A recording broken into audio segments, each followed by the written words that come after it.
Urban FM 104.5. Urban FM 104.5. Vous êtes sur les 104.5 et on est avec Jean-Paul. Jean-Paul, bonjour. Bonjour Daphne. Comment tu vas ce matin? Ça va très bien. Hier, tu as animé ta rubrique avec René Ruth. Oui. Vous avez parlé de quoi? De la femme ou bien tu as fait de la... Non, hier j'étais revenu sur le nouveau gouvernement de transition qui avait été mis en place par le nouveau président, le nouvel homme fort, Paul-Henri Sandaogo Damiba. Et on a un peu fait le tour des personnalités, disons, les plus emblématiques de ce nouveau gouvernement, avec notamment celles qui avaient déjà une très forte expérience politique, parce que c'est vraiment un gouvernement de bureaucrates qui a été mis en place par Albert Ouedraogo, qui est le nouveau Premier ministre, celui qui a été désigné par Paul-Henri Sandaogo Damiba. Et donc, c'était de cela dont on avait parlé. Tu es quand même au courant de la journée des droits des femmes. Oui, mais des avancées nationales quand même en la question. Oui, notamment en matière, surtout en matière de loi visant à lutter contre les violences faites aux femmes. C'est l'une des lois les plus importantes. C'est une avancée majeure en matière de protection juridique accordée aux femmes. Mais ce que je disais hier à René Ruth, c'est que c'est la journée internationale des droits de la femme, ce n'est pas une journée qui doit être mise en avant par les hommes. Ce sont les femmes qui doivent prendre conscience des avancées en matière de l'évolution de leurs droits, pas seulement au Gabon, mais pas seulement en 2022. L'homme a besoin de la femme, et c'est la femme qui met l'homme au monde. Je suis d'accord. Donc l'homme doit toujours participer. Oui, mais l'histoire de la femme qui met l'homme au monde, c'est comme la question de la poule et de l'œuf pour moi. Qui est-ce qui est devant? La femme, en dehors de la Vierge Marie qui, dans les textes, les Écritures saintes, a pu mettre au monde un enfant sans l'aide d'un homme, mais sinon ça n'existe pas. Raison de plus que l'homme doit participer aux avancées féminines. Mais l'homme participe puisque pour voter aussi à mettre le bébé dans le ventre de la femme. Puisque pour voter ces lois, pour que ces lois deviennent des réalités, il faut des appuis masculins. Il faut que les hommes votent ces lois-là, parce que dans la plupart des pays dans le monde, les hommes restent encore majoritaires dans l'appareil politique, et donc il ne peut pas y avoir d'avancée significative, qu'elle soit politique ou autre, sans l'appui des hommes. Mais ce que je dis, c'est qu'en l'occurrence, pour la journée du 8 mars, il faut que ce soit les femmes qui soient mises en avant, un peu comme on l'a fait ici hier, où René Ruth a pris les commandes du Da Fresh Morning, où on a donné la primauté de la parole aux femmes. Il faut que cela se fasse ailleurs. Or, si vous regardez les posts sur les réseaux sociaux, parce que ça en dit long un peu sur le niveau de pensée des femmes, il y a une espèce d'amalgame entre la journée internationale de la femme, la fête des mères, et la fête et la journée des droits de la femme. La plupart des femmes faisaient quoi? Elles postent de jolies photos d'elles, et puis elles disent bonne fête à toutes les femmes. Mais non, ce n'est pas ça. On ne célèbre pas la beauté de la femme. On célèbre les avancées en termes de droits des femmes. Et justement, le fait que les femmes elles-mêmes, quand on regarde les posts, ne sachent pas, dans la très grande majorité, le rôle de cette commémoration-là, le rôle de cette journée-là, en dit long sur le fait qu'elles-mêmes ne sont même pas déjà conscientes des droits qui sont les leurs et des avancées justement que leur statut a connu au cours de ces dernières décennies même. C'est ça le vrai problème. Donc, je pense que les femmes devraient, d'arrache-pied, déjà commencer à se saisir de ces avancées en termes de droits, déjà connaître les nouveaux droits qu'elles ont acquis, et ensuite les promouvoir au quotidien. On a des femmes juristes, on a des femmes magistrates, on a des femmes avocates, on a des femmes députées, on a des femmes sénateurs. Ce sont elles qui doivent mettre en avant ces avancées-là. On a des femmes chefs même de partis politiques. Mais dans la journée d'hier, je suis désolé, je n'en ai entendu aucune. Bon, c'est vrai que vous allez me dire que je n'ai pas regardé toutes les chaînes de télé, je n'ai pas écouté toutes les chaînes de radio, mais je n'ai pas eu le sentiment, en tout cas hier, ça c'est mon point de vue, que les femmes étaient véritablement elles-mêmes, elles se mettaient en avant par rapport à la célébration de cette journée internationale des droits de la femme. Et c'est ce que je trouve particulièrement dommage. Merci Jean-Paul. L'actualité internationale est marquée par quoi ce matin? Marquée par les sanctions américaines sur le pétrole et le gaz. Les Américains ont décidé de mettre un embargo sur le pétrole et le gaz. C'était quelque chose qui était en fait dans les starting blocks depuis de nombreuses semaines, puisque c'est l'un des rares sujets sur lesquels les démocrates et les républicains sont d'accord. Il y avait même déjà un projet de loi qui était en cours, un projet de texte qui était en cours d'élaboration entre démocrates et républicains au Sénat. Et il n'avait pas encore eu l'assentiment de Joe Biden parce qu'il était conscient d'une chose, c'est que si il ne voulait pas rajouter, si tu veux, rajouter de l'inflation au fait que s'il lançait l'embargo un peu trop tôt, eh ben, déjà les cours de pétrole et de gaz qui sont extrêmement élevés, on va bientôt franchir la barre des 140 dollars, c'est quelque chose qu'on n'avait plus jamais vu depuis 2008. Et donc là, en l'occurrence, on va dépasser cette barre-là. Et donc pour lui, si les Américains aussi mettaient en place cet embargo-là, cela devait encore faire franchir un nouveau cap, parce qu'il ne faut pas oublier que même si les Américains sont parmi les plus gros producteurs de pétrole au monde, ils en sont aussi l'un des plus gros dépendants, dans la mesure où ils consomment en moyenne 19,5 millions de barils par jour. Donc, même s'ils sont parmi les 2 plus gros producteurs mondiaux de gaz, notamment grâce au pétrole de schiste et au pétrole bitumineux, n'empêche qu'ils ont une très forte dépendance, notamment par rapport au prix des cours mondiaux de barils de pétrole. Donc, et ça se traduit par une inflation qui a grimpé de 7,5% depuis le début du conflit en Ukraine. Ça, on n'en parle pas souvent assez, mais évidemment, les comptes américains, même s'ils ne sont pas encore rouges, mais ils commencent déjà à voir ces indicateurs et commencent déjà à voir comment c'est en train de grimper. Et donc, Joe Biden ne voulait pas rajouter, si tu veux, ne voulait pas mettre cet embargo au risque de faire encore grimper trop rapidement et trop haut le cours du baril. Malheureusement pour lui, l'opinion, notamment au niveau de l'appareil politique, donc au niveau du Congrès, voulait cet embargo-là. Et donc, il a voulu, en tant que politicien, là, il a fait de la politique politicienne, c'est-à-dire qu'il a saisi au rebond, si tu veux, l'opinion publique américaine qui était largement favorable à ce qu'on mette en place un embargo sur le pétrole et le gaz russe. Et donc, c'est ce qu'il a fait hier. Mais maintenant, il faut bien comprendre, c'est que même s'ils subissent l'inflation, mais en réalité, quand on regarde dans le fond, et c'est la raison pour laquelle les Européens ne l'ont pas suivi, c'est-à-dire que les Américains et les Européens n'ont pas le même niveau de dépendance vis-à-vis du gaz russe. Pour prendre un exemple, les États-Unis utilisent en moyenne dans leur consommation globale de gaz environ 3,5% de pétrole russe et environ 8% de gaz russe. Alors, et ce pétrole et ce gaz sont utilisés principalement d'abord des zones géographiques qui sont très proches de la Russie. Si vous prenez des zones comme l'Alaska ou le Nebraska, ce sont des zones qui sont beaucoup plus proches de la Russie que du reste, du côté du Pacifique là-bas. Et donc pour eux, il est plus simple d'importer directement du gaz russe dans ces zones-là. Et puis, l'autre particularité du gaz russe, et c'est la raison pour laquelle notamment certaines raffineries qui se trouvent par exemple dans la zone du golfe du Mexique utilisent le pétrole russe, c'est parce qu'en termes de raffinerie, il a une qualité qui est indispensable à la production de certains produits pétroliers de ces raffineries-là. Et donc, ces entreprises vont donc devoir s'en passer, mais ça représente une infime quantité par rapport à la globalité, par rapport à la quantité globale de pétrole et de gaz consommés aux États-Unis. Ce qui n'est absolument pas la même chose pour l'Europe, à l'exception du Royaume-Uni. Le Royaume-Uni aussi, c'est toujours un peu calibré sur le plan économique vis-à-vis de la Russie, comme en se basant sur, évidemment, la même position que les États-Unis. Les importations de gaz et de pétrole russe au Royaume-Uni représentent à peu près 9% de la consommation globale. Donc, ce sont ces deux pays qui ne sont pas, parce que le Royaume-Uni aussi a décidé d'emboîter le pas en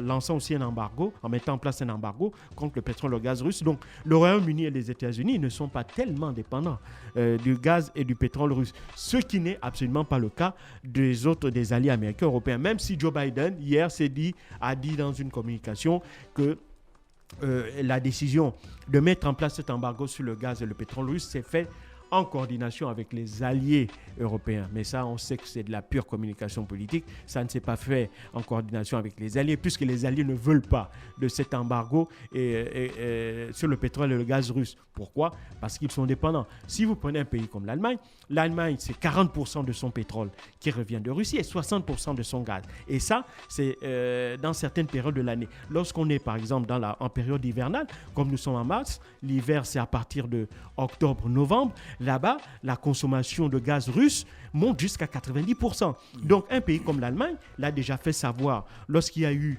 dernièrement un conseil de défense des pays membres de l'Union européenne sur les nouvelles sanctions appliquées, parce que dans un premier temps, on a pris des sanctions financières contre certaines personnalités, Vladimir Poutine, Dmitry Medvedev, certains oligarques russes. Et c'est la raison pour laquelle Roman Abramovich, par exemple, a décidé de vendre son club Chelsea. C'est l'une des conséquences indirectes de ces sanctions-là. Et puis, le fait que les banques russes ont été exclues du système bancaire SWIFT, ce système qui permet aux banques de pouvoir faire échanger et faire des paiements entre elles. Donc, tout ça, évidemment, les Européens considèrent que ce sont des avancées, mais évidemment, cela n'est pas suffisant pour faire fléchir justement Vladimir Poutine et son gouvernement.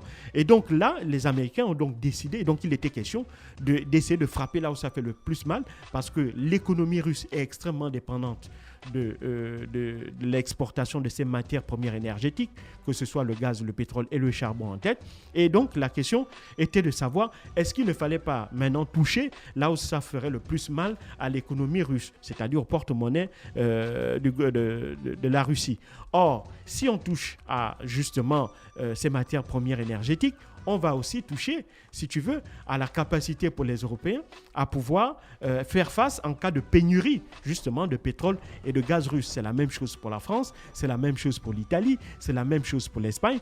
Tous ces pays-là ont des entreprises qui dépendent d'une manière ou d'une autre du pétrole et du gaz russe qui passent notamment par l'Ukraine. Et puis, il y a aussi un autre risque, c'est-à-dire que déjà, l'augmentation, le fait que l'on décide de cet embargo, déjà le déclenchement même du conflit entre la Russie et l'Ukraine a fait augmenter le cours du baril de pétrole, je viens de le dire. Mais ça aussi, ça a un impact sur notamment les produits agricoles, parce que l'Ukraine est le 4e producteur mondial de blé, la Russie est le 6e producteur mondial de blé, et donc les Européens sont aussi extrêmement dépendants du blé, parce que le blé rentre comme un intrant, notamment dans l'agroalimentaire, l'alimentation des bovins. Ça rentre également dans l'industrie meunière, donc la fabrication de la farine qui sert à faire du pain et autres. Et donc tout ça fait que ça a un impact sur la valeur de ces matières premières agricoles-là. Et pire encore, ça a aussi une valeur, ça a aussi un impact sur les engrais chimiques, parce qu'il faut savoir que plusieurs engrais chimiques qui sont utilisés notamment dans l'agro-industrie sont produits à partir de dérivés du pétrole. Donc c'est à partir du pétrole et du gaz qu'on fabrique ces intrants-là. Et en plus, on le sait aussi, lorsque c'est l'hiver, on utilise le gaz pour empêcher que les productions agricoles ne soient gelées, parce que quand les températures vont en dessous de 0 degré, y a de la glace qui se forme, et ça tue les plantes. Et donc, en hiver, on a tendance à mettre en place des serres et à réchauffer ces serres-là en utilisant du gaz. Or, ce gaz, il vient d'où? Il vient principalement de la Russie. Donc, le fait que les Européens sont dépendants pour toutes ces raisons-là, étant donné que le gaz et le pétrole sont des biens de consommation courants, le gaz pour se chauffer, pour préparer, comme je l'ai dit, il est aussi utilisé dans l'agronomie, dans l'agriculture. Et donc le pétrole aussi pour les véhicules, pour les industries, pour faire tourner les usines. Et donc tout ça, et aussi pour les centrales électriques, qui fonctionnent soit au gaz, soit au charbon. Et le charbon, on n'en a même pas encore parlé.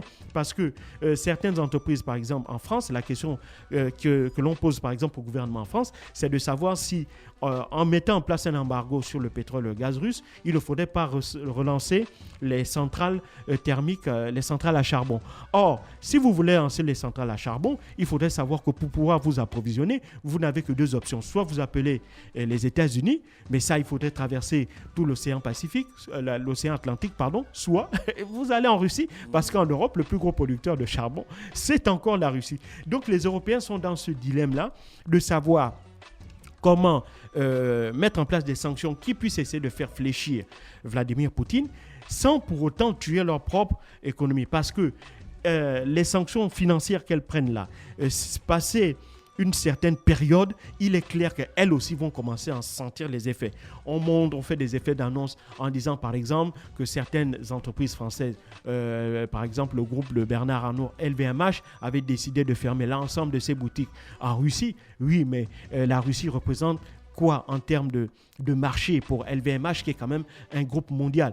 Vous avez certaines banques françaises qui sont Il y a établies. Starbucks aussi qui a dit qu'ils vont fermer. Oui, mais quand tu suis bien, toutes ces entreprises qui décident de fermer le font beaucoup plus pour faire de la communication politique, mais en réalité, lorsque l'on regarde leurs intérêts économiques, le fait qu'elles se retirent de Russie, ça ne va pas impacter leurs dividendes ou leur rendement de manière globale. C'est vrai que pour les Russes qui travaillent dans ces entreprises, ils vont se retrouver au chômage et c'est ça l'objectif, essayer de créer de la précarité et créer de l'incertitude sociale dans ces pays-là pour qu'il y ait une opinion publique qui puisse se retourner contre Vladimir Poutine et peut-être l'amener à fléchir sur ses positions sur l'Ukraine. Or, ça, ce n'est possible que sur le moyen et le long terme.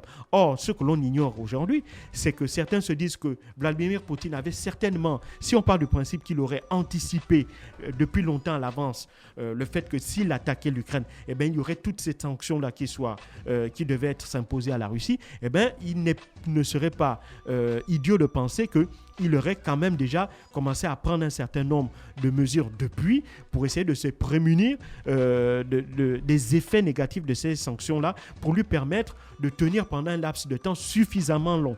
Et donc, c'est ça, si c'est véritablement ce que Vladimir Poutine aurait anticipé, ça, évidemment, ces sanctions-là donc pourraient commencer à se retourner contre elle. Et pour revenir, par exemple, aux exemples d'entreprises qui ont quitté la Russie, il y en a qui ont décidé de ne pas quitter la Russie. Il y a 2 exemples emblématiques, entreprises françaises en l'occurrence. Vous avez, par exemple, le groupe Société Générale, qui est la première banque de France, la première banque privée de France, qui est dans l'une de ses filiales et parmi les plus importantes en Russie. Eh bien, la Société Générale, étant donné les actifs financiers qu'elle détient en Russie, a décidé de ne pas quitter la Russie et d'attendre le plus longtemps possible que, évidemment, cette crise-là puisse passer. Le deuxième groupe, c'est le groupe Total. Total qui a notamment des gisements qu'elle exploite en Russie. Total aussi a décidé de ne pas quitter la Russie et de continuer à exploiter le pétrole. Donc, il y a une réelle politique parce qu'évidemment, il faut bien comprendre qu'avec une augmentation des cours du baril, les cours des barils de pétrole dans le monde, je l'ai dit, on va dépasser les $140 le baril, il serait quand même fou d'abandonner des gisements qui potentiellement vous rapporteraient chaque jour des centaines de millions d'euros. Donc, vraiment, il y a une réalité pour chaque entreprise en fonction du niveau d'investissement qu'elles ont, notamment en Russie. Donc, pour prendre ces 2 exemples-là, ces entreprises, en raison du poids que représentent leurs investissements en Russie, elles ne seront pas prêtes à quitter la Russie, même si l'on durcissait les sanctions contre le gouvernement de Vladimir Poutine. Merci Jean-Paul avec nous ce matin sur les 104.5 Urban FM, la station urbaine qui revenait donc sur la politique internationale. On parlait du conflit de la Russie et de l'Ukraine. Restez connectés sur les 104.5 Urban FM, la station urbaine. Urban FM 104.5.